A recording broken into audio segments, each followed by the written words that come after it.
Euskadin ekoizpen ekologikoak gero eta jarraitzaile gehiago ditu. Nahiko eredu berritzat jo badaiteke ere, urtero gorantz doa. Ekoizleek produktu ekologikoak lantzen dituzte eta kontsumitzaileek kalitateko elikagaiak nahi dituzte, pestizidarik eta ongarri kimikorik gabeak.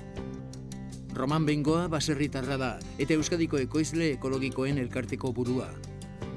Berri zen badu ustiategi txiki bat, Oiz mendiaren oinetan, eta bere ekoizpena urteko sasoi bakoitzera egokitzen du. Izadiaren orekan oinarrituta, Romaneko 20 urte daramatzan nekazaritza ulertzeko era berri hau lantzen. Nekazaritza ekologikoa zer da? Azkenean definizio asko egoten diez, nekazaritza ekologikoa. Bata da, reglamentaute Europatik, arautute datorren nekazaritza bat, nekazaritza mota bat, abono organikuek eta organikuek erabiltzen diez, da kimikuek eta ez diez erabiltzen. Saiatzen gara batez be, naturan dauen ekilibrio hori gure ustiategietara eruten. Aipatutako orekan, kontsumitzaileak parte aktiboa dira, eta beraz, nekazaritza ekologikoak behar duen zutabeetako bat. Beharrezkoa da lotzie produzio lokalakin eta kontsumo lokalakin. Horregaz lortuko dugu barrez askoz beharrezau nekazaritza ekologikoa garatzea, da etorkizuna bermatzia baita ere. 2013 urtean, ekoizle ekologikoen kopuruak Euskal Erkidegoan izan zuen hazkundea 8%koa izan zen. Nekazaritza eta abeltzaintza ekologikoari lursail gehien eskaintzen dizkion lurraldea Araba da noski. Ia 400 lagunari dira hor, eta guztira 2600 hektarea lantzen dituzte. 2013 urtean ere hazkundea edukin dugu, bai operadore kopuruen, da baita ere azaleran. Operadore kopuruen 8% izenda edukin dugun igoera, eta gaur egun 389 operadore gauz. Nahiko ondo banatute daz berrialde guztietan, azalera ere, lehen esan dute moduen igon ingara beste 8% bat, da gaur egun 2600 hektareatik gora daude. 2013 urtean Euskal ekoizpen ekologikoak oso datu onak izan bazituen ere, etorkizunari begira hazkunde egitasmo ugari ditu, batzuk anbizio handikoak gainera. Izango diez, 25 bat urtero gehiago nekazaritza ekologikoa hasi zala Euskadin, ez? Perspektibak eto badiez, ondino badule aukerak hasten jarraitzeko. Eta oin barrez, Eusko Jaurlaritzagaz hasi gara kontaktuekin eta plan estrategiko, bintzete plan berezi bat nekazaritza ekologikoa bultzatzeko, da, hori ustot, apur batekan horaz ipintxe badugu plan hori martxan, urengo 3-4 urteetan ez dut uste txorakari bat da nik pentsetie bikoiztuin einaldala bai operadoren kopurue, bai azalerie. Iker Ulibarrik Gordesolako isuskiza bere baserrian ardi eta txakolin etxalde bat dauka. Ikerren gurasoek gazta prestatzen zuten, eta seme-alabek 1988 urtetik gobernatzen dute etxaldea.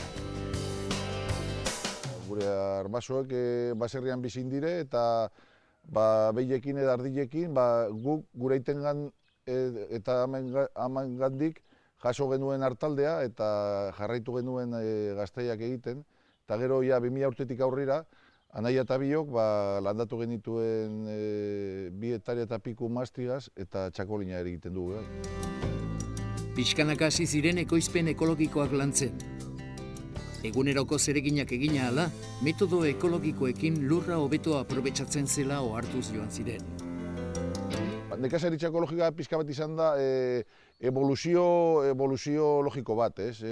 Hasiera batean beti egin dugun nekazaritza izan da sasoikoa, izan da nolabait esateko, izan da logikoagoa eta gu arbasongandik jaso ditugun konozimentuak praktikan jarri dugu eta pixka bat logikagaitik egiten dugu nekazaritza ekologikoa.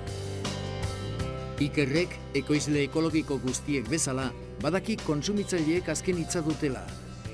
Baina kalitatea eskaini behar zaiela ere badaki. Kontsumidoren papera oso garrantzitsua da, zeren guri bultzatzen gaitu gero eta hobeto egitea gauzak, ez?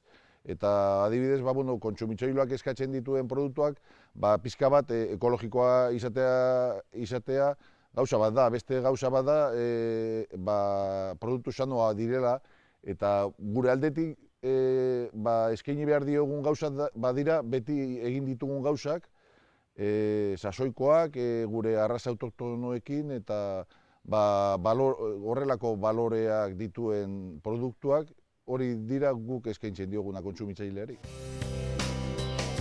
Ardiak jetzi ondoren eta esnea familiako gaztandegian utzi eta gero, Iker Urkullutik atera da bere ardiekin Larreetarantz.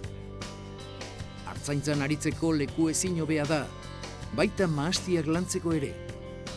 Mahastien egoera egunero aztertzen du, baita azken txakolinaren evoluzioa ere.